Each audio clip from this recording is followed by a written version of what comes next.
Во текот на 45-та година веќе полека започнува, значи, наследство, така да кажам, од овие средби кои што ги споменав во Пехчево и во Софија, каде што се потпишуваат некои протоколи за соработка, каде што на некој начин тоа е некој, ајде така да ја насловиме, културна автономија. Значи уште не е официјално введена, меѓутоа некои од тие кои што подоцна во културна автономија ги гледаме некои процеси, веќе на тие средби се договараат. Тоа е главно популаризирање на Народна република Македонија, соработка помеѓу весниците, нели, испраќање на дописник од Нова Македонија во Бугарија и обратно и така натаму. Така натаму и се тука имаме да се гледаат двете страни дека полека започнува некаков за жал судир.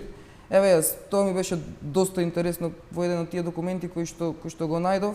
Тоа е, мислам, за на крајот на 45-та, каде што се вели дека, нели, во работническо дело, официјалниот орган на комунистичката партија во Бугарија, дека требало да се објавуваат редовно текстови за Југославија, за Народна република Македонија, за културна автономија, за јазик и така натаму и така. Сепак на крајот на годината, јас точно таму го видов процентот, 0,18%. Значи во секој ден вестник популаризирањето не одело така едноставно. Значи, декларативно сето тоа било прифатено. Значи вкупно се 62 текста.